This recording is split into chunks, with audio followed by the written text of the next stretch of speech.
Dr. No by Ian Fleming, dramatized by Hugh Whitemore, starring Toby Stephens as James Bond, with John Standing, Janie Dee, Peter Capaldi, Nicky Henson, Samuel West, Clark Peters, Lisa Dillon, and David Suchet as Dr. No. The character of Ian Fleming, relaxing with a vodka martini and a handmade cigarette at Goldeneye, his house in Jamaica, is the narrator. March came in like a rattlesnake. Hail, icy sleet, force-8 gale. Harold Macmillan, the new Prime Minister, shivered as he looked out at the greyness of Horse Guards Row. With Britain still smarting after the debacle of Suez, the political situation was as cheerless as the weather. A mile or so away, an old black Silver Wraith Rolls-Royce stopped outside a tall building in Regent's Park. A middle-aged man with shrewd grey eyes climbed stiffly out onto the pavement. Hail hit him in the face like a whiff of small shot. You won't be needing the car again today, Harris. I'll use the tube this evening. No weather for driving a car. Aye, aye, sir. Thank you, sir. He went up in the lift to the 8th floor and along the thick carpeted corridor to his office. Good morning, Miss Moneypenny.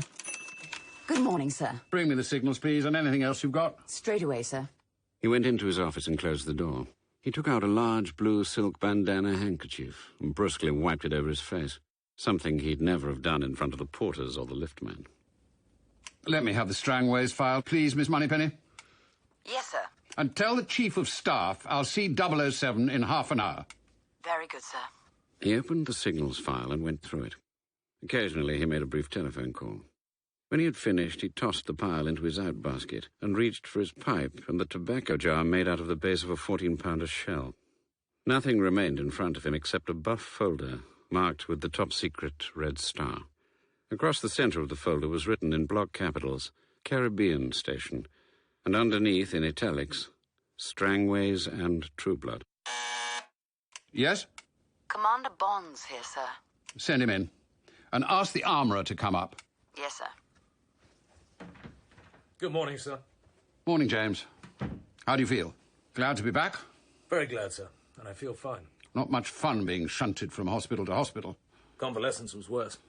Damn hard work getting the body back into shape. Yes, I'm sure. Any thoughts about your last case? It was a mess, sir. I blame myself. Should never have happened. Your gun got stuck. Yes, sir. Can't afford that sort of mistake if you're to carry a 00 number. Or perhaps you prefer to drop it and go back to normal duties. No, sir, I would not. Most certainly not. In that case, you must talk to the armourer. Take his advice about what sort of weapon you should carry. If you're licensed to kill, we must make sure you do it efficiently. I'm used to that gun, sir. What happened could have happened to anyone, with any kind of gun. I don't agree. Nor did the Court of Inquiry. Miss Moneypenny, is the armourer with you? Yes, sir. Send him in. Yes, sir. Good morning, sir. Good morning, armourer. I want to ask you some questions. First of all, the Beretta, the .25. What do you think of it? Ladies' gun, sir. Why do you say that? No stopping power. Easy to operate, I grant you that. But fancy looking. Appeals to the ladies. How would it be with a silencer? Still less stopping power, sir. I don't like silencers. They're heavy and get stuck in your clothing when you're in a hurry. Any comment, 007? I don't agree. I've used the .25 Beretta for 15 years. Never had a stoppage. Never missed with it. Not yet, anyway. I agree about the silencer. They're a nuisance. But sometimes you have to use them. Stand up, 007. I want the armourer to get a look at your build. May I see your gun, 007? Here. And your holster? Thank you. I think we could do better than this, sir. What do you recommend? The Volta PPK 7.65mm. Any comments, 007? It's a good gun, sir. Bit more bulky than the Beretta. How does the armourer suggest I carry it? Burns Martin triple draw holster. Best worn inside the trouser band to the left, but it's all right below the shoulder. Stiff saddle leather. Holds the gun in with a spring. Should make for a quicker draw than the Beretta. 3/5 of a second to hit a man at 20 feet would be about right. Thank you, armourer. I won't detain you. Thank you, sir. Now then, 007. A job's come up. In Jamaica. Personnel problems, a routine investigation and report. The sunshine will do you good, and you can practice your new gun on the turtles or whatever they have down there. You like to take it on? Sounds like the soft life, sir. I've had rather too much of that lately. But if you say so. Yes, Commander Bond. I say so. The 68 tons dead weight of the super constellation hurtled high above the green and brown checkerboard of Cuba, starting its slow descent to Jamaica. Bond leaned back in his seat, recalling once again his meeting with M. He was uneasy about this assignment. Routine investigation, M called it. He won't trust me with anything tough, thought Bond. And the suggestion that he might surrender his 00 prefix was extremely unwelcome. The license to kill for the Secret Service was a great honor, and it brought Bond the only assignments he enjoyed, the dangerous ones. After their brief and rather unsatisfactory conversation, M had buzzed down for the Chief of Staff, a colonel in the Sappers and Bond's best friend at headquarters. Bring up a chair, Chief of Staff. I've given the Strangways case to 007.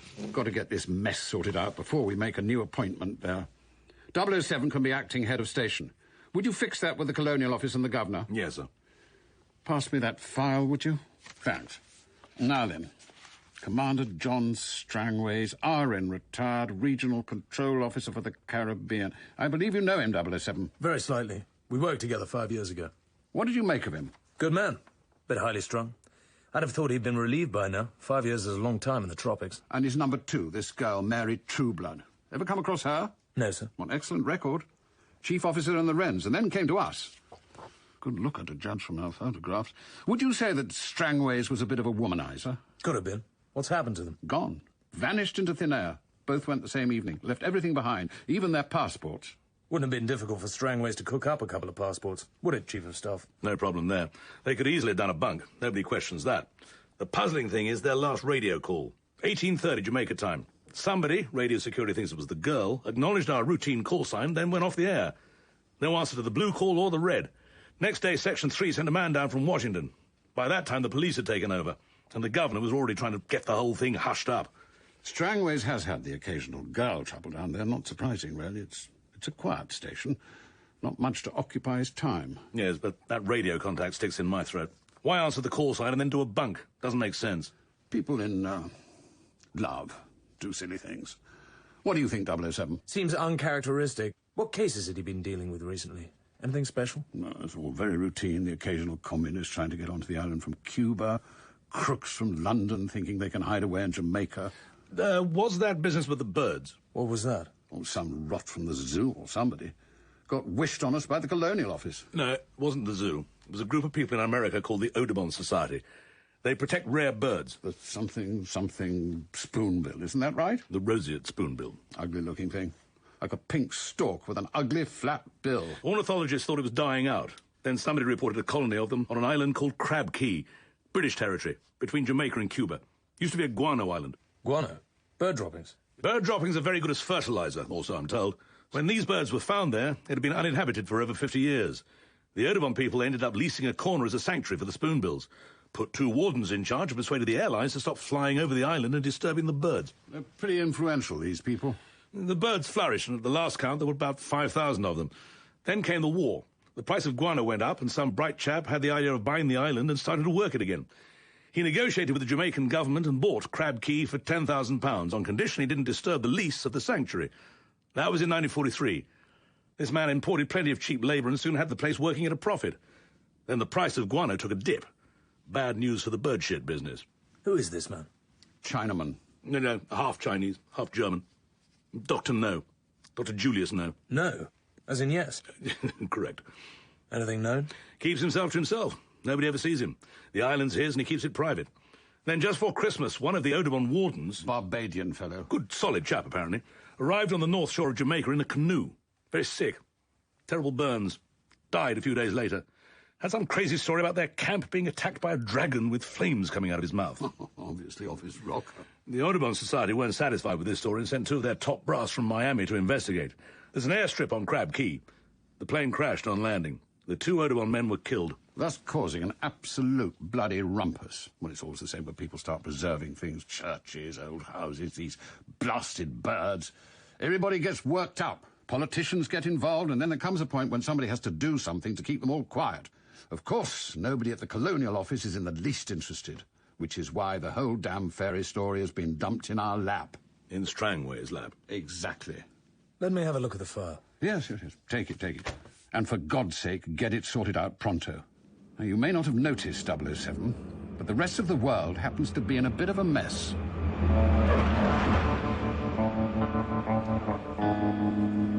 This is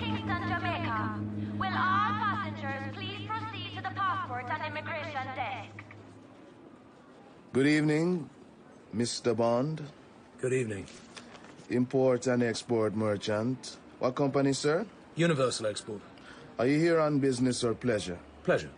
I hope you enjoy your stay, sir. Thank you. Hey, Captain, over here. Quarrel. How you doing, Captain? Good to see you. And you, sir. You look exactly the same as you did 5 years ago. Same old blue shirt, same old khaki twilled trousers. How's the turtle fishing? Oh, not so bad, Captain. And not so good. Much the same as always. Hey, you been sick or something? As a matter of fact, I have. Why do you ask? There's some pain lines in your face. Yes. Need a few days of your training regime. Just give the word, Captain. As soon as I heard head office was sending me to Jamaica, I sent a signal to the governor's office. Get my friend Quarrel over from the Cayman Islands, I said. Can't function without him. Real glad you did, Captain. Hey, what's that? Welcome to Jamaica, Mr. Bond. Why'd you take my picture? I'm from the Daily Gleaner. That doesn't answer my question. I take pictures of all the interesting people who come to Kingston. I'm not interesting. You look very interesting. Appearances can be deceptive. Which hotel will you be staying at, Mr. Bond? I think that's my business. Have a good evening, sir. Ever seen that girl at the airport before? I reckon not. But the Gleaner have plenty camera gals. She a pretty one. Maybe. But like I said, appearances can be deceptive. This way, Captain. Here's the car. Black Sunbeam Alpine. This was Strangway's car. Who's Strangways? Regional control officer. He's disappeared. That's why I'm here, to find out where he's gone. The ADC tell me to meet you at the airport with the car. He say this is the only spare car they have. Him no good? It's okay. Let's get going. They booked you into the Blue Hills. Corner room with balcony. Good. What about dinner tonight? Where should we go? Depends on what you fancy, Captain. You choose. Somewhere where we can relax. There's a place down the waterfront. The Joy Board. Hit no great shakes, Captain, but the food and the drinks and the music is good. And I got a good friend there. His name Puss Fella. Him owns the joint. Sounds good to me. Pick me up at 7:30. Sure thing. Quarrel, look in your mirror. See that car behind us, driving with the side lights only? I see him, Captain. Okay, here's what we do. At the end of the Palisadoes, where the left fork goes to Kingston, the right to Morant, turn quickly down the Morant Road, stop at once and turn your lights off, right? Right. And go like hell.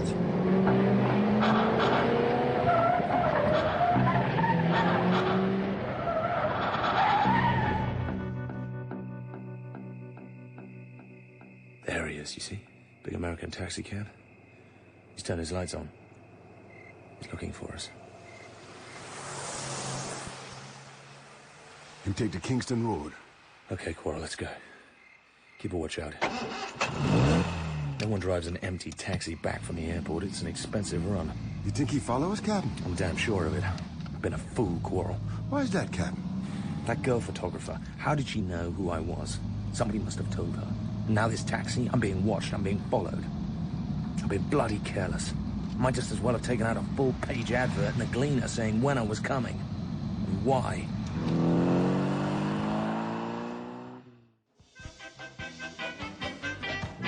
This is it, Captain. This the Joy Boat. What's your friend called? Puss fella. That's right, Captain. They calls him that cause him once fought with a big octopus. There's mostly small fellas round here, but they come big at Crab Key, seeing how it's the deepest waters round these parts. Puss fella has himself a bad time with this animal, but so long getting himself free. Aye, Mr. Q. Hey, Puss fella. Long time no see. Nice table for two. The sure thing. Closer to the kitchen than the music. Something to drink. What do you want, Captain? Bourbon and branch water. Do you have old Grandad? Sure. What do you have, Quarrel? I'll have what the Captain has. Soon come. Cigarette? Thanks, Captain. It's good to be back. Good to have you back. Tell me, Quarrel, this place you were talking about, Crab Key, what sort of place is it? Oh, that a bad luck place now. Chinese gentlemen buy it during the war and bring in men and dig bird dirt. He don't let nobody land there, and he don't let no one get off. We give it a wide berth. Why's that? Him have plenty watchmen. and guns, machine gun, and radar. Friends of mine have landed there, and him never been seen again. You tell the truth, Captain? That crab key scare me plenty. Too old granddad with branch water. Thanks. Happy days. Happy nights, Captain.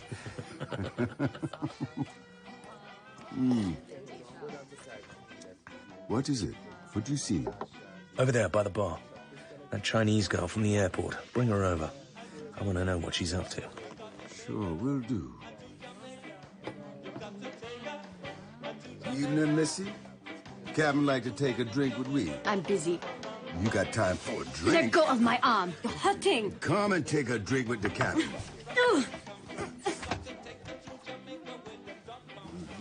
Well, well, you again. I see you've got your camera and flashbulbs. You're a hard-working girl. I'm taking pictures of the night spots. I thought you were taking another picture of me. The first one didn't come out. Tell this man to leave me alone. What's your name? Mind your own business. Quarrel? No! That hurts! Stop it! Annabelle Chung. Let's ask your friend what he knows about her. Hey, push fella! Let go of my arm. All in good time. Something wrong, boss? This girl, never seen her before. She come here sometimes. She be in a nuisance. Want for me to send her away? No need for that. She says her name's Annabelle Chung. Would you call the cleaner and see if they've heard of her? Sure, boss. Well, now, Annabelle, why didn't you ask that man to rescue you? Screw you. Why are you so anxious to get my picture? It's my job. Who are you working for? The cleaner, I told you. Quarrel, see if you can persuade her to be a little more cooperative. Reckon I can do that, Captain. No! Take it easy, miss.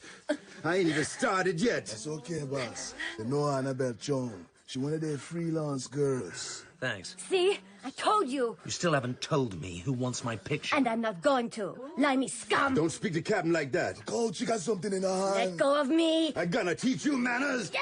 Oh, Little bitch. Next time, I smash it in your eye. she plenty tough, this gal. You want for me break she arm? No, leave her alone. Let her go. We'll get nothing out of her. He'll get you. He'll get you, you bastards. He'll get you. You all right, Quarrel? Sure. You better put some plaster on that cheek of yours. What she cut me with? One of her flashbulbs. That was some tough baby, Captain. Come on, let's eat. How about broiled lobster followed by rare steak and native vegetables? Yeah, sounds good to me, Captain. Sounds good. Bond sat on his balcony smoking his first cigarette of the day. He had a gut feeling that Strangways and the girl had been killed. But why? Almost certainly something to do with the crab key and those birds, the roseate spoonbills. But what could be so important about an island full of bird droppings? Presumably somebody knew or suspected that the Secret Service would investigate Strangway's disappearance, which must be why Bond had been followed by the Chinese girl and the airport taxi. And what part, if any, did Dr. No play in all this? There was nothing on him in records, and a signal to the FBI had been negative. But Quarrel was scared of Dr. No and Crab Key. That was odd. Cayman Islanders, least of all Quarrel, do not scare easily. Perhaps the colonial secretary might be able to provide some of the answers. He was a pipe-smoking old Harrovian called Pladle Smith. Bond? James Bond? Yes, by Jove. You were the chap who was mixed up in that treasure business 4 or 5 years ago. By Jove. Found the file lying around only the other day. What a lark. I say, we should start another bonfire like that here, stir the place up a bit. This file of mine you saw, how come it was lying around? I saw it on my secretary's desk. She's a new girl. Said she was trying to get up to date with the files. Mind you, there were plenty of other files on her desk. It was just yours that caught my eye. Oh, I see. Well, that explains it. Sorry to be nosy. Well, it's your job, I suppose. So what's the problem? I bet it's a damn sight more interesting than all that muck in my in tray. What do you know about Crab Key and the Chinaman who owns it? Very little, I'm afraid. I know something about the guano business. But as far as Crab Key is concerned, I'm afraid it's a question of trawling through the files. Miss Tarrow, the file on Crab Key, please. The one on the sale of the place and the one on Dr. No. Guano is bird dung, as I'm sure you know. The best natural fertilizer in the world. Fetches $50 a ton. The Chinaman must be a wily devil. Ships the stuff direct to Antwerp. Must have made a fortune. How much is it worth, do you suppose? Crab Key? The birds themselves are extremely valuable. Each pair produces about $2 worth of guano a year without any expense to the owner. Say they're worth $15 a pair, and say there are 100,000 birds on Crab Key, which is a reasonable guess based on the figures we have. That makes his birds worth $1.5 million. Pretty valuable property. Add the value of the installations, say another $1 million, and you've got a small fortune. Come in. Yes, Miss Tara. Very sorry, sir. We can't find those files anywhere. What do you mean? Who had them last? Commander Strangway, sir. Well, I remember distinctly him bringing them back to this room. What happened to them? I don't know, sir. The covers are there, but there's nothing inside them. Bond glanced at the girl and smiled grimly to himself. Like Dr. No, like Miss Annabel Chung, the demure, efficient-looking secretary in horn-rimmed glasses was Chinese. Good evening, Mr. Bond. Good evening. Any messages? No messages, sir. But a basket of fruit came from King's house. The delivery boy took it up to your room. Did you recognize the delivery boy? No, sir. He was a colored boy.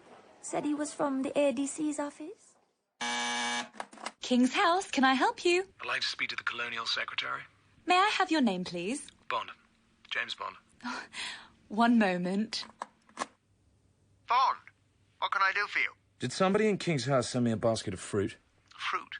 Tangerines, pink bananas, nectarines. Not as far as I know. There's a typewritten note saying, with the compliments of His Excellency the Governor. How weird. Weirder still, each fruit has a tiny pinhole near the stalk, almost invisible. What does that mean? That's what I intend to find out. Is there a public analyst in Kingston? There is. I'll put the fruit in a box and send it round. Perhaps you could pass it on to him. Of course. I don't want my name to come into this. I understand. Let me know what the analyst has to say. I will indeed.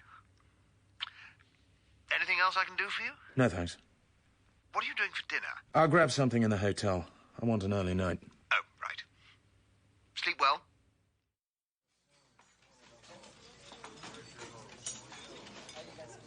Not a bad dinner. Grilled fish, haricot vert, half bottle of Poulini Montrachet, which I was pleasantly surprised to find on the card. Back to the room at 10:15.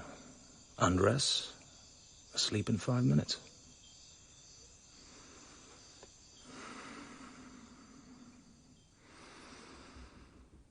And then, 3 o'clock in the morning. Suddenly awake. Why? Lie very still. Listening. Listening. Something must have disturbed me. What? Move carefully. Gently pull back the single cotton sheet. Hear nothing. See nothing. Slide body to edge of bed. Stop. Keep still. Keep very still. Something moving on my right ankle. Crawling up the inside of my shin. Insect of some sort. A big one. As long as my hand. Dozens of tiny feet lightly touching my skin. Keep still. Keep still. A tropical centipede. Remember seeing one, natural history specimen in a museum. Pale brown and flat, 5 or 6 inches long. On either side of the blunt head, curved poison claws. The label on the bottle said its poison was mortal if it hit an artery.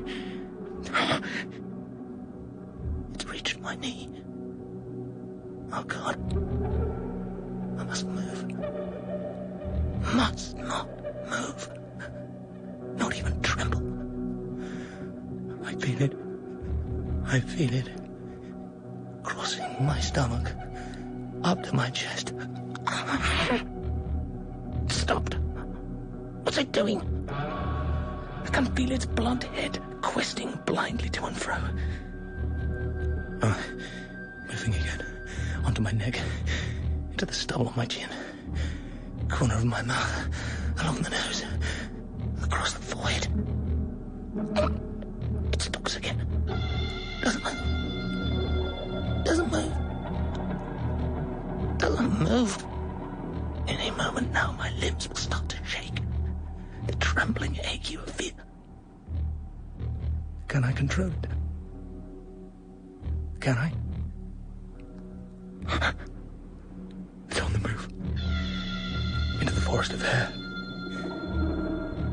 Slowly, slowly it walks out of my hair onto the pillow. I can hear the rows of feet picking at the crisply laundered cotton. I see one of my shoes. Is it within reach? If I don't kill the centipede first time, it'll scuttle away and I'll never find it. Take a chance. Out of bed. Grab the shoe.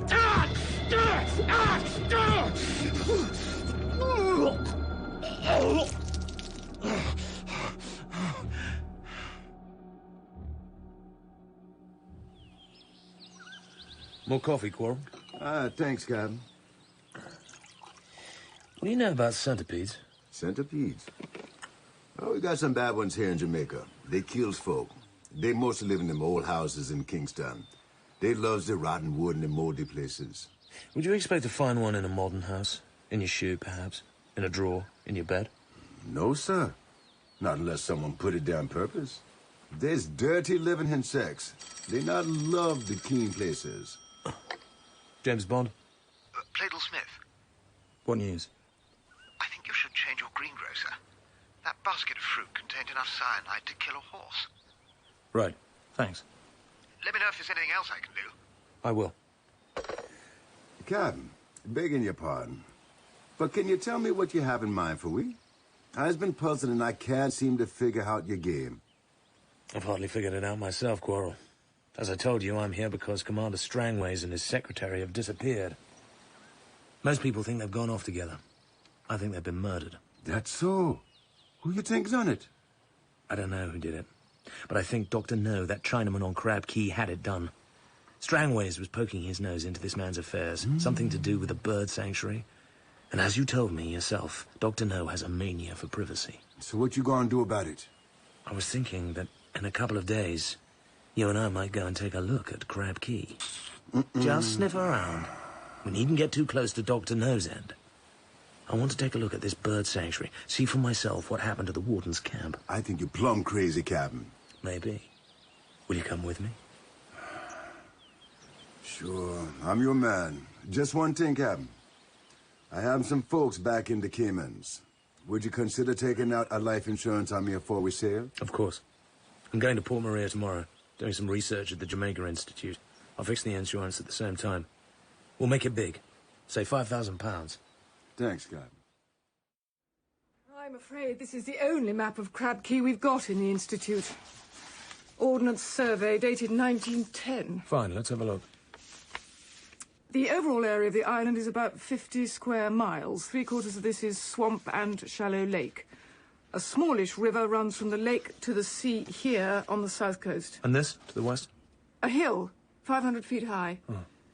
The main guano deposits are here at the foot of the hill. No sign of a road? No sign of any habitation? No, sir.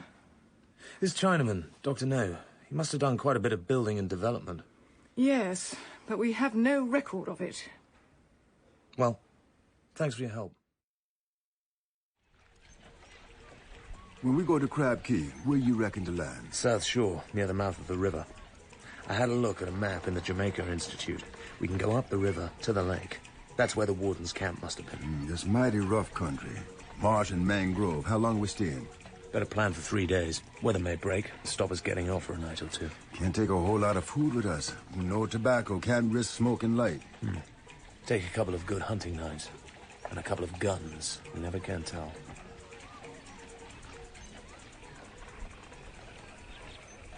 The Undertaker's wind that blows at night from the center of the island clatters softly in the tops of the palm trees. The fireflies, the blinker-blinks, as Quarrel calls them, come out and begin flashing their sexual morse. There's a melancholy feeling in the tropical dusk. Another slug of Canadian Club is called for.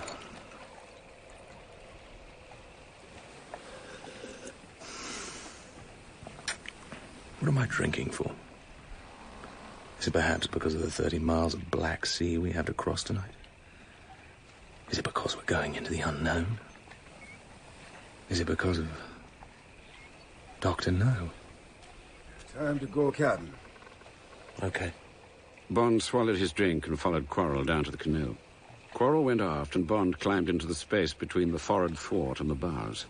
The sail, wrapped round the short mast, was at his back.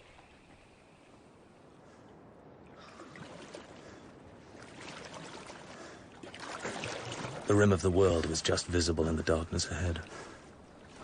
Then came a layer of black haze, above which the stars began, first sparsely, and then merging into a dense, bright carpet.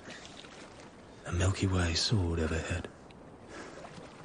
They were running through a patch of phosphorus that winked at the bows and dripped jewels when Bond lifted his paddle out of the water. How safe it was slipping through the night in this ridiculously vulnerable little boat. How kind and soft the sea could be. 1 o'clock, 2 o'clock, 3, 4. A covey of flying fish broke the surface in front of the bows and scattered like shrapnel.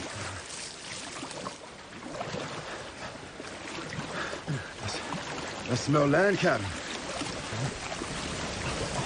Oh, hold on. We're headed towards a reef. Oh.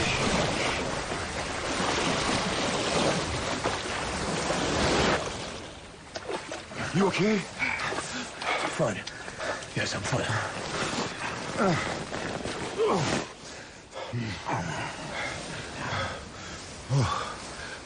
Okay, Captain. We gotta get this boat into mangrove. We're covered with seaweed and bits of driftwood. Nobody see it there.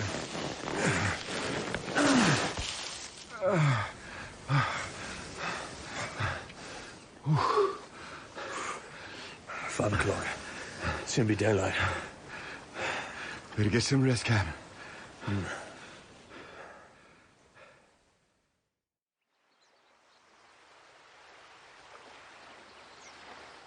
Bond awoke lazily.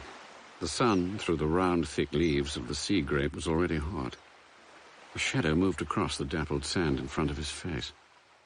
All day, all night, Marianne, sitting by the seaside, sifting sand. Bond peered through the fringe of leaves and grass that concealed him from the beach. A naked white girl was standing with her back to him. Her skin was a very light cafe au lait with a sheen of dull satin. Her hair was ash blonde. She wore a broad leather belt around her waist with a hunting knife in a sheath at her right hip. The belt made her nakedness extraordinarily erotic. A green diving mask was pushed back above her forehead. She was holding a dozen pink seashells. From her eyes could sail a boat. Who is it? The hair on her head could tie a goat. Who's there? Another trespasser. Don't be frightened. The seashells fell onto the sand.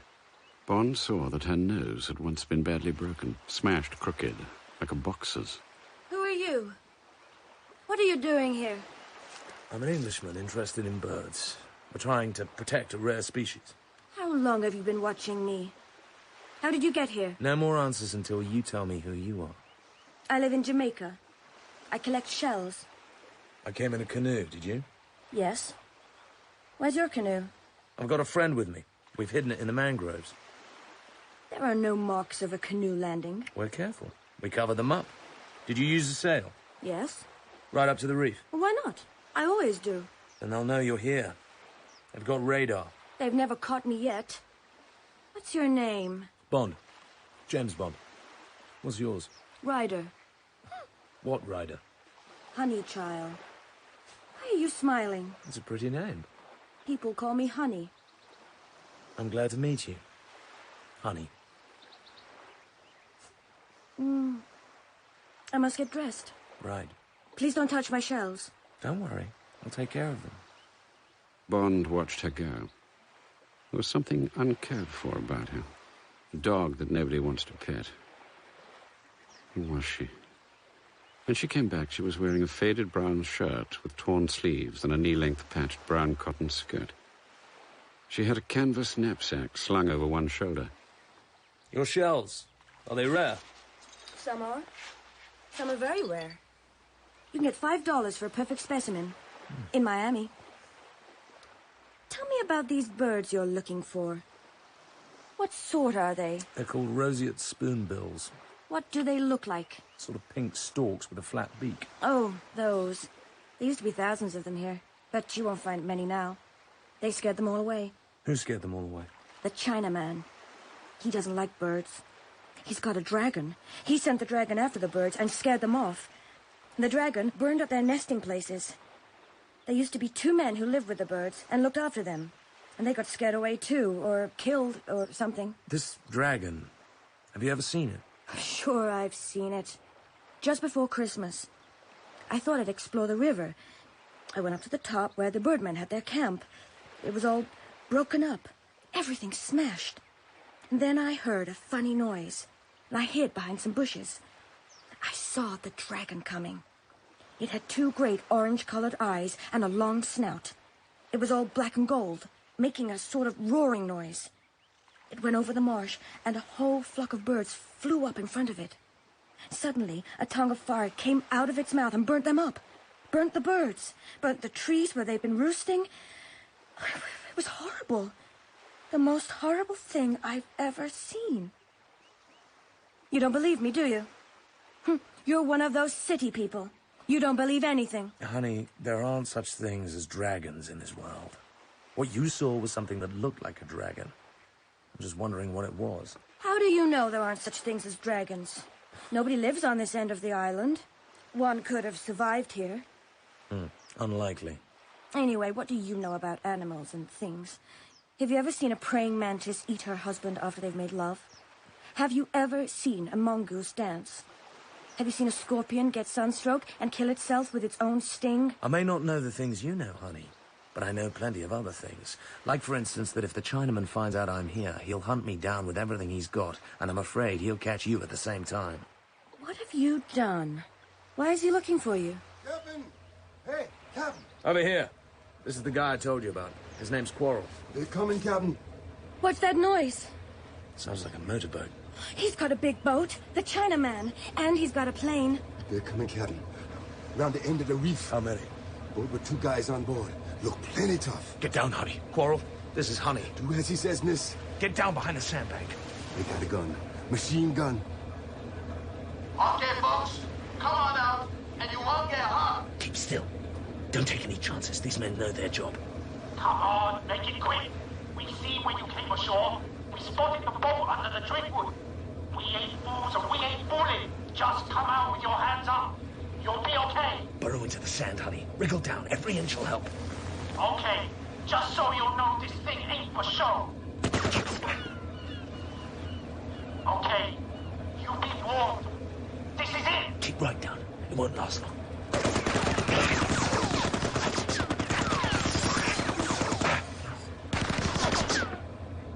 Okay, folks, if you still got ears, we'll be along soon to pick up the piece. Bye for now. That was horrible. Horrible. It could have killed us. That was precisely the idea. Come on, up. Let's get moving. You all right, Quarrel? We okay, Captain. But look at the girl's boat. Bullet holes all over.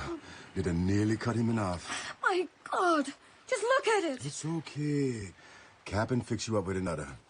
And you come back with we. Us got a fine boat in the mangrove. What do you think we should do, Quarrel? They's mighty tough men. And they means business. Like you say, we better get moving. I'm damned if I'm going to be scared off the island before I've had a good look. Let's find the warden's camp and settle ourselves in. Wait! Why are those people trying to kill you? What's all this about? I'll tell you when we get to the camp. Who are you? What are you doing here? Don't tell me it's about those birds you said you were looking for. I'm not that much of a fool. It started with the birds. Now it's got more complicated. I think the Chinaman's up to no good, but I need to prove it. I need evidence. You mean you're some kind of policeman? Something like that. Now, come on. Which way do we go? Follow the river. It goes straight to the camp. Is it a good place to hide? It's all right, so long as they don't send their dragon after us. He can go through the water. Don't look at me like that. I've seen him do it.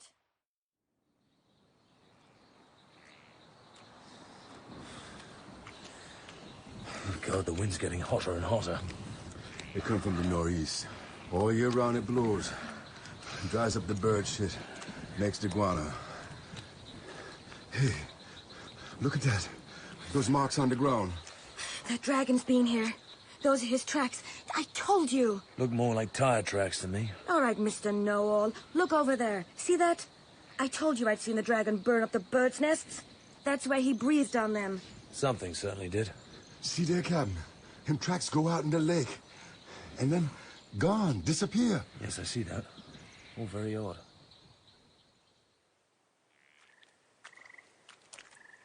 There it is, look. There's the camp. My God, what a mess. Looks like something big stampeded right through this place. That's where the wardens lived.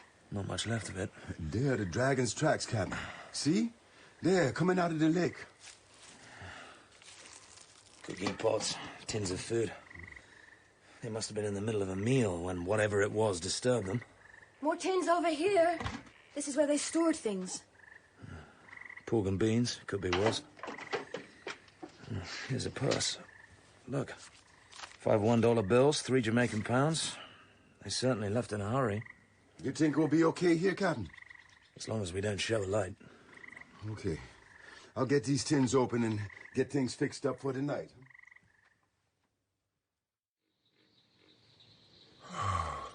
Thank God it's getting cooler. Have you been to Jamaica before? Yes, several times. I worked here 5 years ago. You're doing what? Oh, same sort of job. You seem to live a very exciting life. Your wife can't like you being away so much. Doesn't she worry about you getting hurt? I'm not married. The only people who worry about me getting hurt are my insurance company. But I suppose you have girls. Not permanent ones.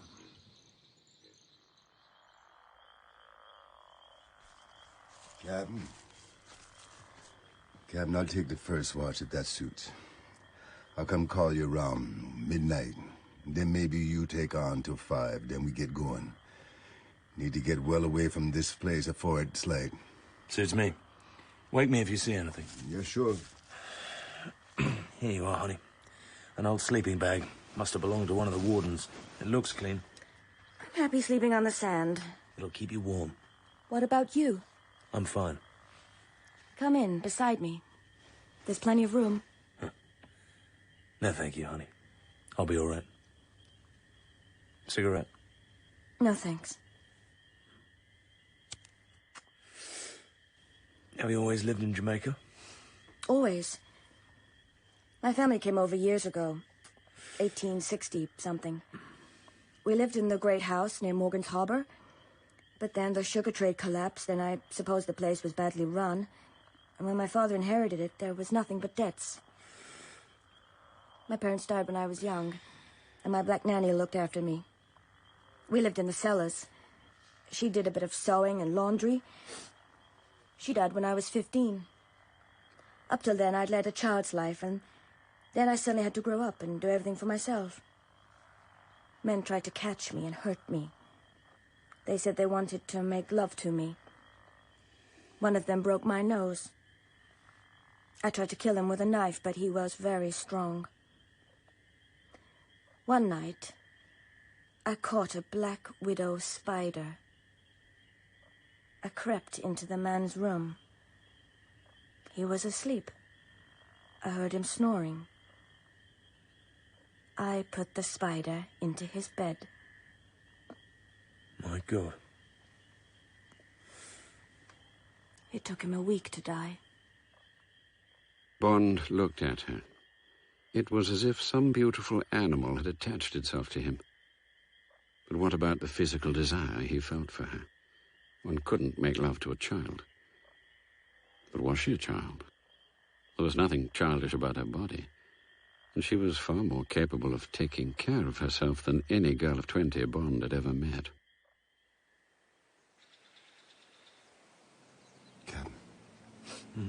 Captain, wake up. It's the dragon. Captain, coming across the waters. What is it? What's going on? Stay here, honey. Don't move. The dragon. Stay here. You can see its eyes. I told you. I said it had great big orange eyes. Oh, Captain, what is that fearful thing? You can see the flame coming out of its mouth. That's no dragon, honey. But what is it then? Some sort of truck painted up to scare people. It's running on a diesel engine, so you can forget about dragons. No point in trying to escape. The thing's too fast for us. Have to fight it out here.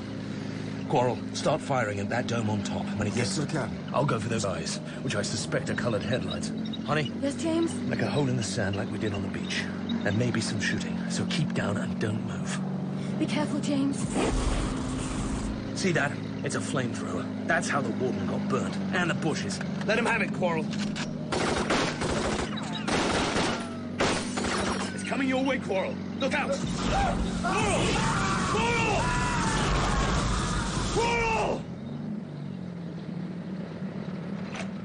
Come on out, Limey. And the girl. Quick, or you fry in hell like your pa. Take my hand, honey. Keep close. Stop there. Hold it. No tricks or the crabs will be getting a cooked breakfast. Hold out your hands. Walk towards me. You first, Limey. Slowly, or you get an extra navel. Stop! Come back! I'm going to take a look at the man you just murdered. Okay, enjoy yourself. Sorry, we ain't got a wreath. Stay where you are, honey. You don't want to see this. I'm sorry, Quarrel. I'm sorry. Okay, that's enough. Get inside, both of you. Sit on the floor. What's that horrid smell? Sweat and diesel oil. Don't touch anything, or you get your fingers broke. Where are they taking us? To see Dr. No, presumably. Don't worry. These men are just gangsters. It'll be different with him.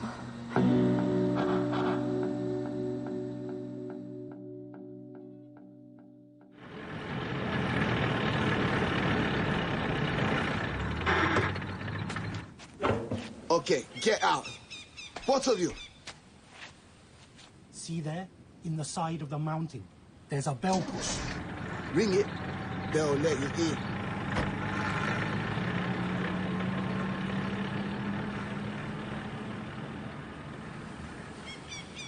What are we going to do? Might as well do what the man says. I can't see a door. There, look. Cut into the rock. And here's the bell push. Here you are at last. Come in, both of you. We simply didn't know when to expect you. First it was tea time yesterday, then dinner. Now, here you are, just in time for breakfast. I'm Lily, Sister Lily. You must be famished, both of you. What's going on? God knows. What a beautiful room. Yes, isn't it?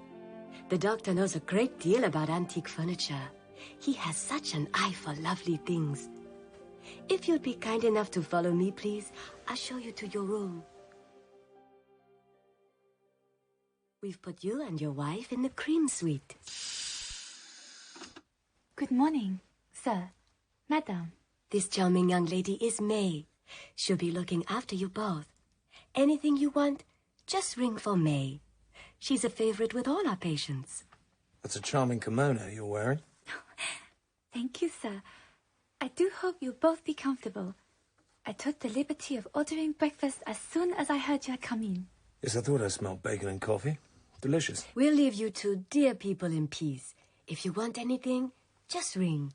The bells are by the bed. Ah, yes. Room service, hairdresser, manicurist, maid. Very good. Sir, madam, you will find kimonos, silk or linen in the cupboard. Thank you. The doctor has given strict orders that you're not to be disturbed. He'd be delighted if you'd join him for dinner this evening. Would that be agreeable? It would. Welcome. This is surreal. Ridiculous. It's a trap, don't you see? There's no window, no handle on the door. I don't think it's funny at all. Of course it's a trap, but we're in it and there's nothing we can do but eat the cheese. I think I need some coffee. Me too. Let me pour. Since they've given us a double room, I feel I should act like a wife.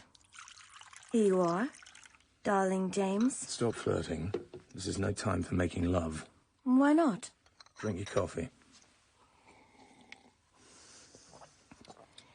Everyone here seems to be Chinese. All hired by Dr. No, presumably. What do you think will happen to us? Who knows? Maybe nothing. Let's wait and see. I'll go and run you a bath. You'll feel better for that. Oh, well, it's all very plush. Florist lime bath essence for men, Guerlain soap, Fleur des Alpes. Bath cube or bath oil? Which do you prefer? Honey, bath cube or bath oil? Honey? Honey? Honey? Feels so strange. My legs. I can't stand up. God.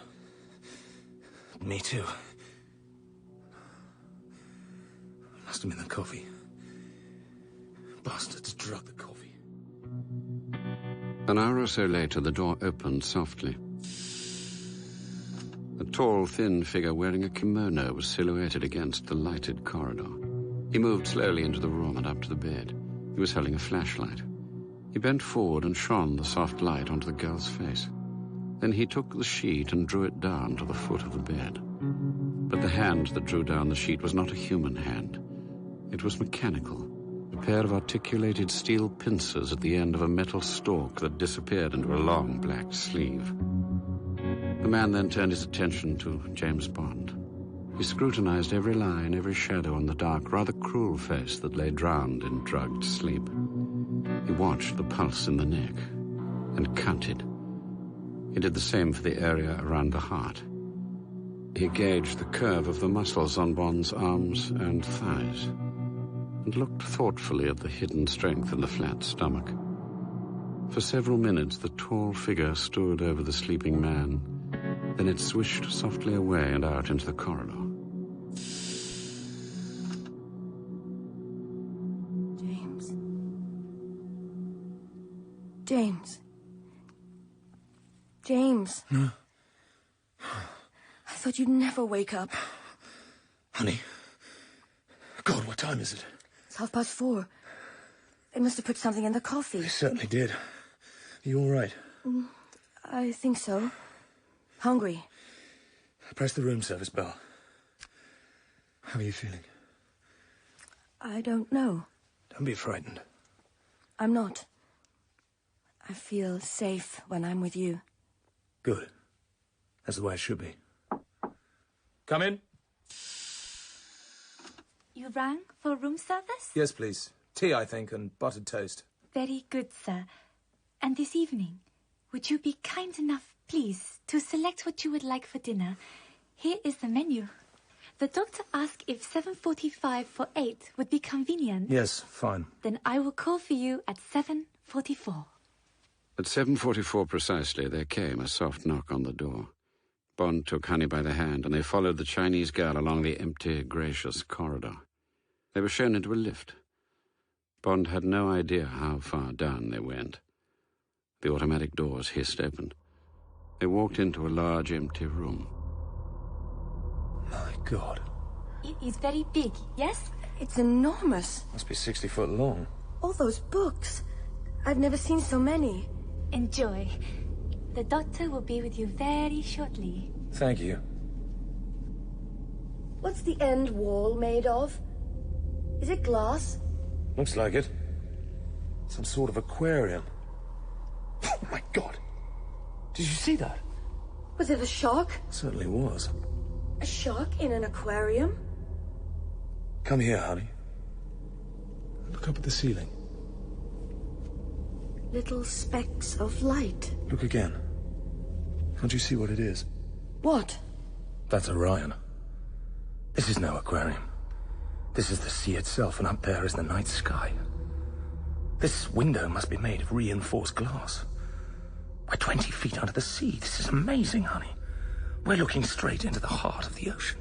$1 million US. Dr. No. Good evening, Mr. Bond. I expect you were wondering about the cost. I was. Bond's first impression was of thinness and erectness and height, 6'6" at least. The head was elongated and tapered from a round, completely bald skull to a sharp chin, so that the impression was of a reversed raindrop, or rather, oil drop. The skin was of a deep, almost translucent yellow. Forgive me for not shaking hands with you. I am unable to.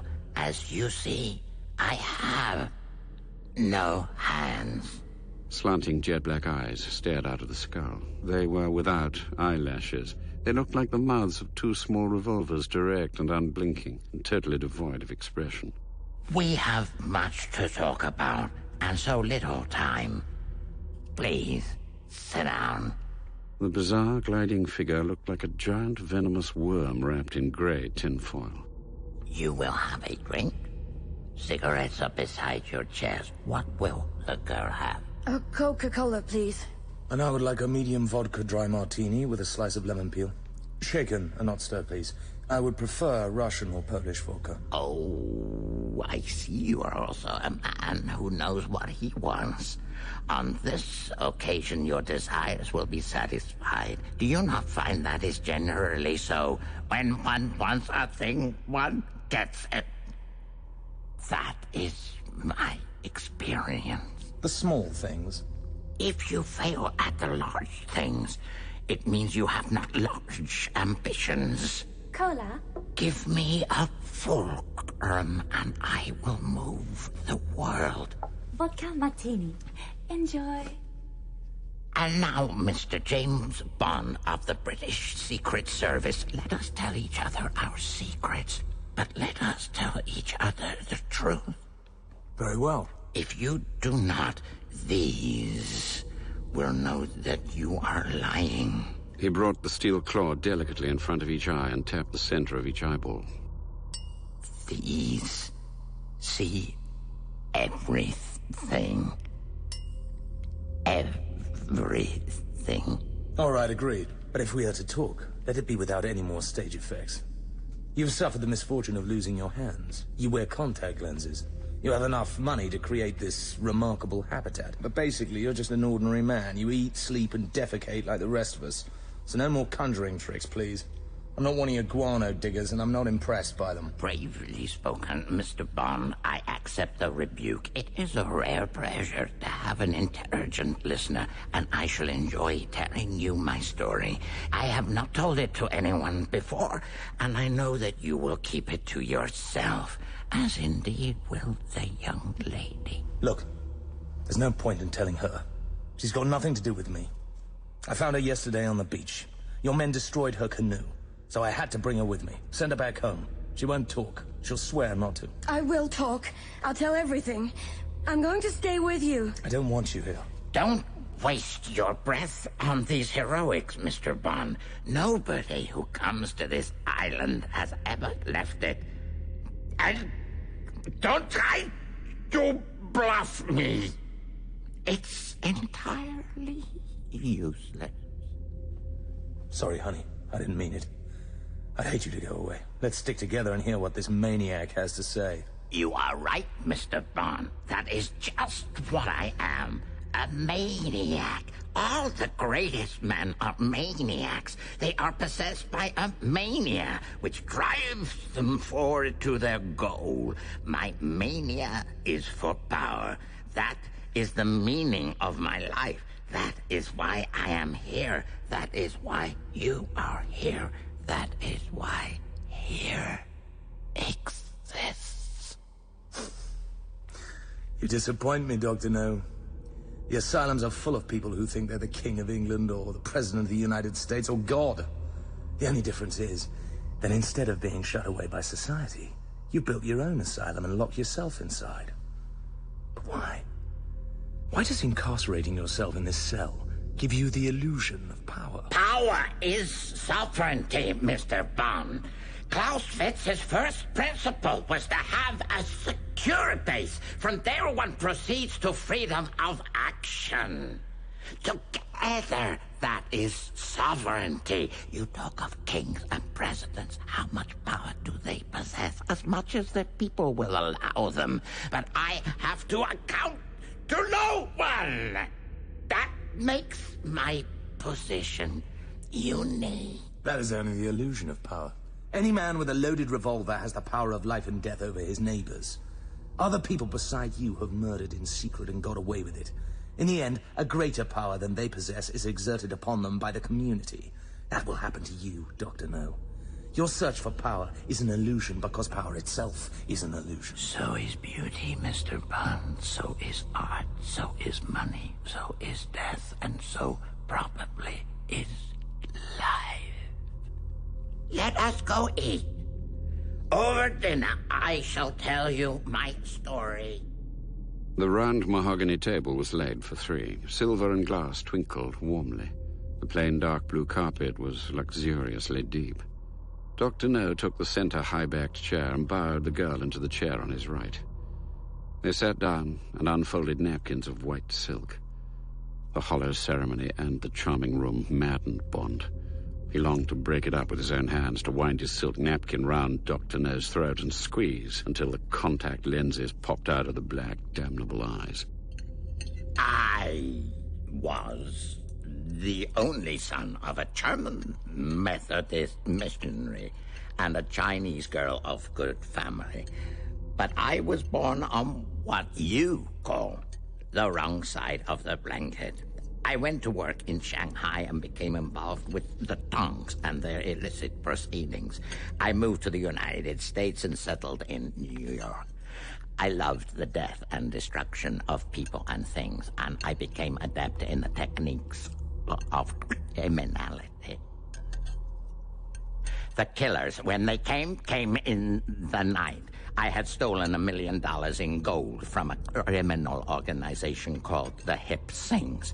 They tracked me down. They cut off my hands to show that the corpse was that of a thief. They shot me through the heart and went away. But I am the one man in a million, Mr. Bond, who has his heart on the right side of his body.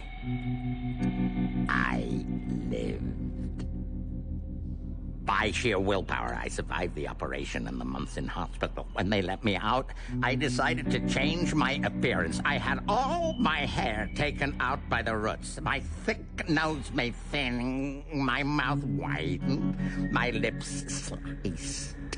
I could not get smaller, so I made myself taller. I wore built-up shoes. I had weeks of traction on my spine.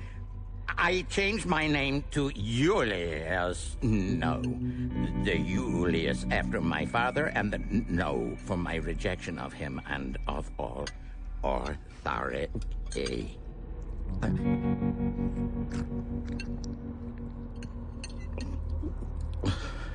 How are your lamb cutlets, Mr. Bond? Fine. And your chicken a l'anglaise? It's very good, thank you. Good.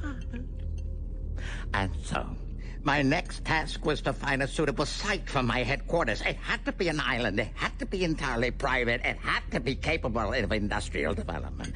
I have been here for 14 secure and fruitful years. And then one day, I got a letter from the Audubon Society. A letter about these wretched birds, these roseate spoonbills. The Society gave me formal notification that they intend to build a hotel on their leasehold. Mr. Bond, can you believe it? The privacy I had achieved, the plans I had for the future, all this to be swept aside by the idiotic Audubon Society and their stupid birds.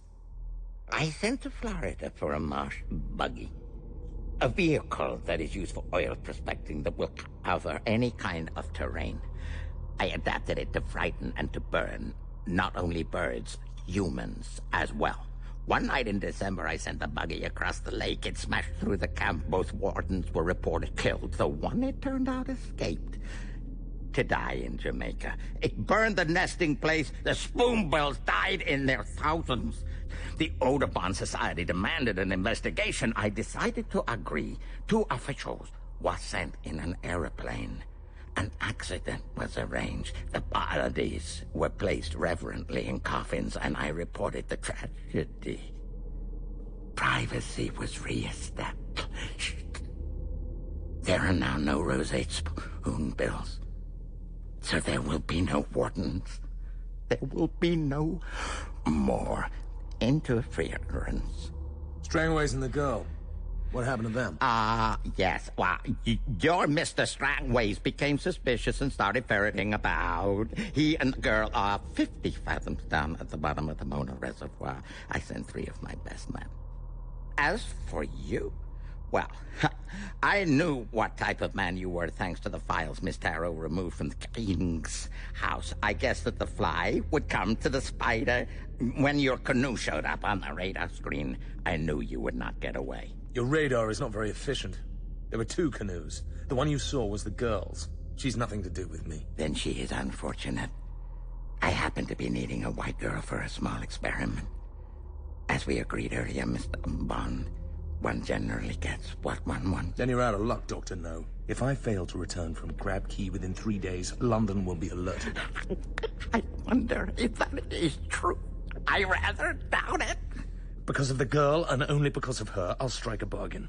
In exchange for our safe return to Jamaica, you may have a weak start. Take your aeroplane and try to get away. Oh, the police come and the soldiers come. Where is your evidence, your search warrant? Please go away and leave me in peace. Have you anything else to say? Well, you both have a busy night ahead of you, and I must get my sleep. The monthly ship from Antwerp is putting in tomorrow, and I have the loading to supervise. You said this place is your headquarters. Headquarters for what? I can't believe you've gone to all this trouble just to cultivate bird shit. Oh, you are quite right, Mr. Bond. My work is of a far more momentous nature.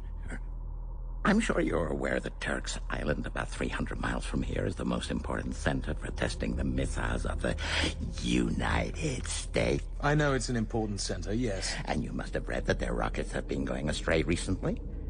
Yes. It may interest you to know that these failures have been caused here in Crab Key.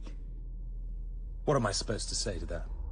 Oh, you don't believe me. Why should I? No matter, there are plenty who do. The Russians, for example, my partners in this venture, they trained 6 of my men. I have electronic equipment of the very highest sophistication. The Russians pay well for my expertise. Perhaps you don't know the Russians as well as I do.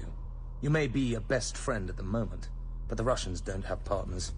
They'll want to take you over, buy you out with a bullet. You cannot play for high stakes without taking risks, Mr. Bond. I accept the dangers, and so far as I can, I have equipped myself against them. Furthermore, I am on the edge of greater things. I can already bend the radio beams that control the American rockets, and very soon I shall be able to control them completely. To bring them down into the ocean near this island and salvage the secrets of their construction. And how much would Russia pay for each of the prototypes I captured? $10 million? 20? It would be a priceless victory in the armaments race. I could name my own figure. Don't you agree, Mr. Bond? And don't you agree that these considerations make your arguments and threats seem rather puny? All right, Dr. No. What are your plans for us? Knife, bullet, poison, rope? Just make it quick. I've seen more than enough of you. Very well. I shall summon the guards. I'm sorry about this, honey. Well, it hurt. Of course it will hurt. I am interested in pain. I am interested in finding out how much the human body can endure. You have both caused me a great deal of trouble. In exchange, I intend to put you to a great deal of pain.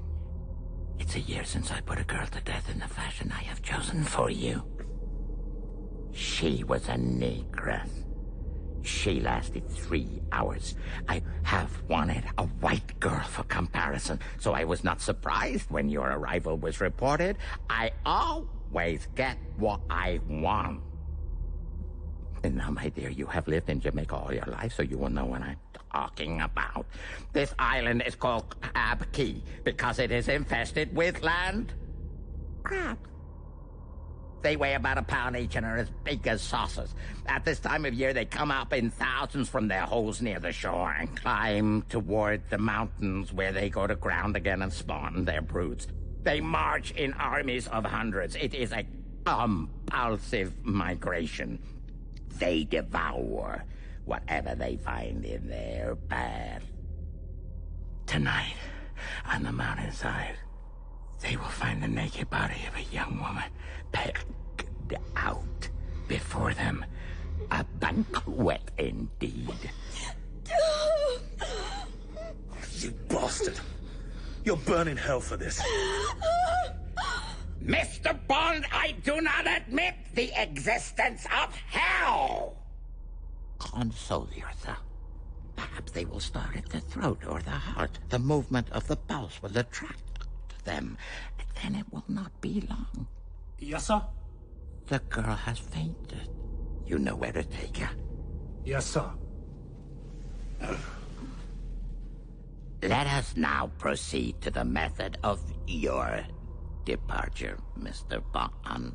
I have just finished constructing an obstacle race, an assault course against death. I will say no more about it because the element of surprise is one of the constituents of fear. It is the unknown dangers that are the worst, that bear most heavily on the reserves of courage. It'll be particularly interesting, Mr. Bond, that a man of your physical quality is to be my first competitor. Run a good race for me, Mr. Bond. My thoughts, as they say, will be with you.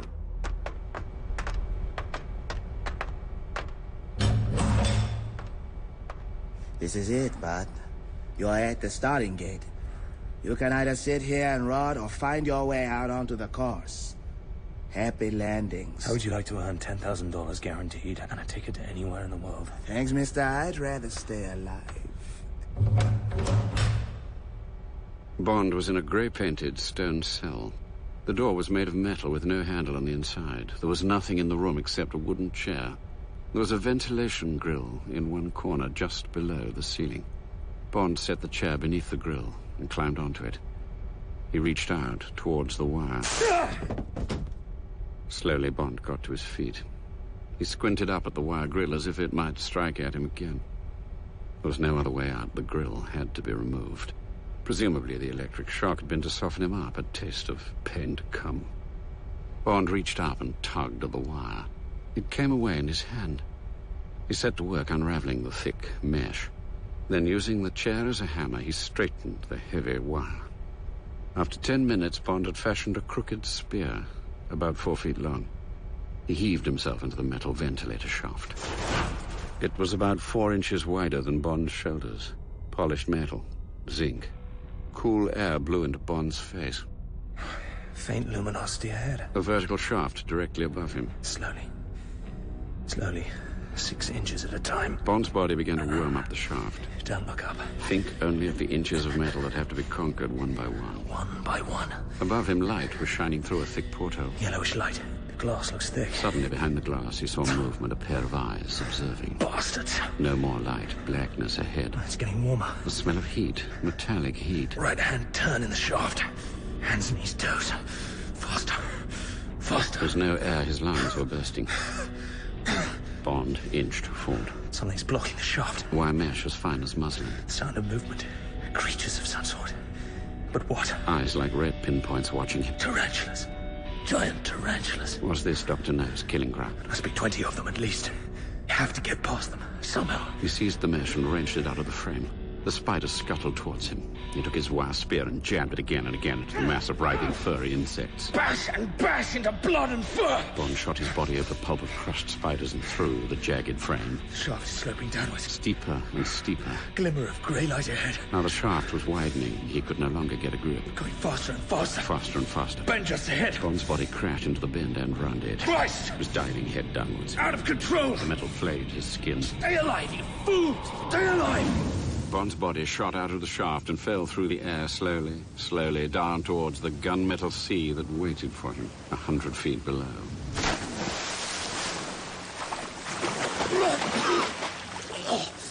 He He was in a narrow, deep-water inlet at the base of a towering cliff. A strong wire fence stretched from the rock walls of the inlet, caging it off from the open sea. Below him, the water quivered. Something was stirring in the depths, something huge. A great length of luminescent grayness showed poised far down in the darkness. God! Oh, God! Two eyes as big as footballs stared out through the quiet water. Bond's skin crawled on his back. This was the creature that had crippled Pussfella. The giant squid that could pull ships beneath the waves, the mythical kraken that battled with whales. The surface of the water shivered. Bond could see a forest of tentacles. He snaked his feet and arms through the squares in the wire fence, lacing himself into them. The great eyes watched him coldly, patiently. Delicately, like the questing trunk of an elephant, one of the long tentacles broke the surface and palped its way towards Bond's leg. Like a huge, slimy caterpillar, the tentacle moved slowly, slowly up his leg.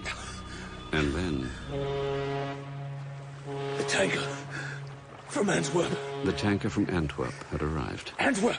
Part of the world outside, a world that was 1,000,000 miles away. The suckers bit into his body. The head of the squid broke the surface of the water. Bond was being pulled down inch by inch. The creature's eyes glared at him redly, venomously. There was one hope, only one. His hand dived for the crook of the wire spear. He wrenched the wire as straight as he could. He lunged down with all his force. He caught a glimpse of the tip of his spear lancing into the center of the black eyeball, and then the whole sea erupted into a foul fountain of blackness. What's happened? Have I gone blind? He wiped a hand across his face. Streaks of light came into his eyes. Must get out. Must get out while I can. Bond hauled himself up the slippery wall of the cliff. Suddenly, as he grabbed hold of the fence at the top, he felt a rush of human flesh, flailing fists, sharp teeth biting deeply into the calf of his right leg.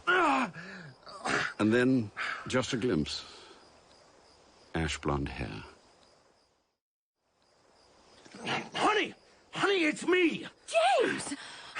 My God! Help me. Help me over this fence. What happened? Squid. Giant squid. Emptied his bloody ink all over me. Here, come here. Let me wipe you down. My God, honey. You certainly pack a hefty punch. Sorry, darling James. I thought you were one of the guards. What happened? How did you get away from the crabs? Silly old fool. Doctor No. He thinks he knows everything. Black crabs don't like meat. They live on plants. And if he did kill a black girl that way, she must have died of fright. But you fainted. Well, I knew he'd do something much worse to you.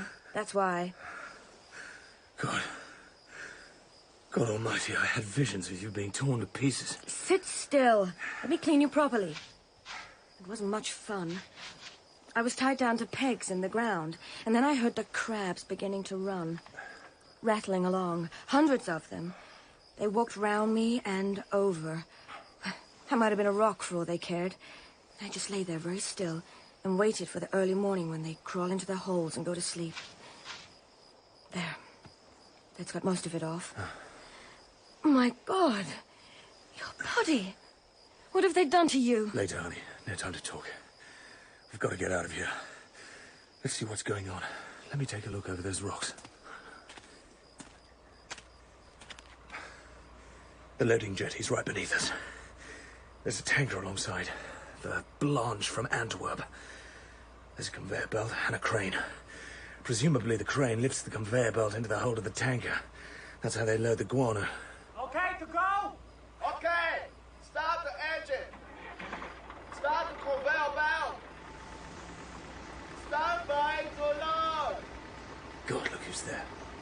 The doctor himself. Let me see. Get back! What's he doing? Just watching. Making sure everything's okay. Commence loading. Loading commence. What's that noise? Tons of bird shit pouring into the hold. Get down! Looks like scrambled egg. God, what filthy stuff. Let me see. Keep down! What are you doing? Crane driver. I could reach him. Oh, James. If I climb to that ledge, I'll be no more than a few feet from the cabin. He's concentrating on his work. He won't see me. He might. It's our only chance. What'll you do? Break his neck. Oh, God. The 2 iron footholds at the back of the cabin looked solid enough. The noise of the engine would drown any other sound. But he'd have to be quick to yank the man's body out of the seat and get his own hands and feet on the controls. No room for any mistake. Bond jumped onto the crane with all the stealth and speed of a panther. He stood behind the man's back, smelling his sweat. He seized the man's head, forcing it back, grabbing the smooth brownish-yellow skin, jerking it back, holding it back, pressing down and back with all his strength. The tip of the crane arced across the sky. Now the mouth of the conveyor was spewing the dust column down over the side of the ship. Dr. No turned towards the crane, trying to see what had gone wrong. The yellow mound was spreading silently across the jetty towards Dr. No. 5 yards, 4 yards, 3. Don't look around, you bastard. Dr. No took a step towards the crane. What had he seen? Now you take it, Dr. No. The stinking dust column engulfed Dr. No. Bond saw the long arms fling wide as if to embrace the thudding mess. One knee rose to run. The mouth opened. There was a brief glimpse of a kind of dancing marionette.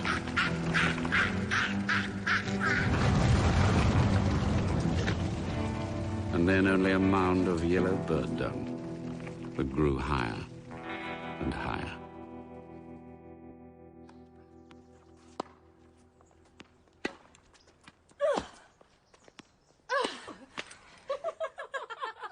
The governor's daughters were playing tennis. Good serve. In a cool, shadowy room, 5 men were sitting around a massive conference table. His Excellency, the acting governor, was chairing an emergency meeting. You're quite sure of all this? Yes, sir. Quite sure. We mustn't let anything get out to the press. You understand that? I'll send my report to the Secretary of State by the next bag. I'm sure I can rely on your discretion. I think we can assume that Commander Bond is unlikely to communicate with anyone except his department, sir. Quite so. And if I may say so, sir, I think we should take steps to clear up Crab Key without waiting for approval from London. Very well. I shall leave the arrangements in your hands, Colonial Secretary. It only remains for me to express my appreciation to Commander Bond for his part in this affair. I shall not fail to mention your assistance, Commander, to the Secretary of State. But Bond had stopped listening. Oh, well done, Angie. Your serve. His mind drifted into a world of tennis courts and lily ponds, of people being photographed with pigeons on their heads in Trafalgar Square, of the Forsythia that would soon be blazing on the bypass roundabouts, of the douce weather of England. Ever heard the Jamaican expression, ras? No. Ras, mon, means, as you can probably guess, stuff it up. Would have been entirely appropriate for you to have used the expression just now. The point is, he doesn't want any trouble, the acting governor. I feel I should apologize on behalf of those of us who dwell in King's House. Is there anything else I can do for you? You got that signal off to my chief? I did. Urgent rates. Good. And do please talk to the Jamaica Institute people about the girl. She knows a hell of a lot about the natural history of the island. If they've got the right sort of job, I'd like to see her settled. Leave it to me. If you and your wife could, keep an eye on her. It'll be a pleasure. Betty's rather good at looking after people. She'll enjoy taking the girl under her wing. Thanks. Thanks for everything.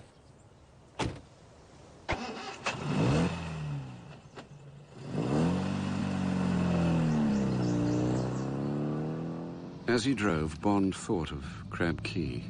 The hot, ugly wind, the stink of marsh gas from the mangrove swamps. By now, they'll have found Dr. No's body. They'll have washed the yellow dust off him and wrapped him in one of his own kimonos. And where had his soul gone to? Had it been a bad soul?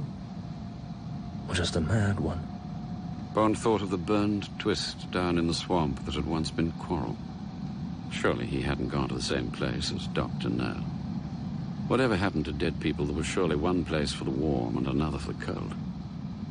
And which, when the time came, would he, James Bond, go to? She was wearing a black and white striped cotton skirt and a tight sugar-pink blouse. The golden hair smelled of cheap shampoo. She looked incredibly fresh and beautiful. Bond took her in his arms and kissed her hard on the lips. They lay on the soft grass, beneath the stars. Honey, I have to go to Kingston tomorrow, to the hospital. I may be there several days. But I've arranged for a man from Government House to look after you. His name's Shush. No more. Well, Shush. Tell me later. This is my night with you. Please, James. Talk about love.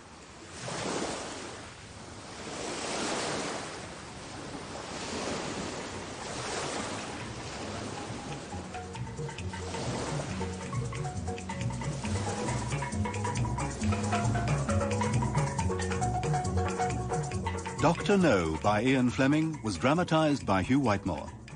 James Bond was played by Toby Stephens and Honey Rider by Lisa Dillon. M was played by John Standing and Moneypenny by Janie D. The Armourer, Peter Capaldi, Chief of Staff, Nicky Henson, Playdell Smith, Samuel West, and Quarrel, Clark Peters. Inika Lee Wright played the airport announcer and the hotel receptionist. Cobner Holdbrook-Smith was Pussfeller, the airport official, and the henchman of Dr. No. John David Yu was a Dr. No henchman and the crane driver. Miss Chung and Sister Lily were played by Kasia Engler. Miss Taro, the telephonist, and Sister May were played by Jordana Tin. Lucy Fleming was the librarian, Simon Williams, the acting governor of Jamaica, and Dr. No was played by David Suchet. Martin Jarvis was the voice of Ian Fleming, and original music was composed by Mark Holden and Samuel Barber.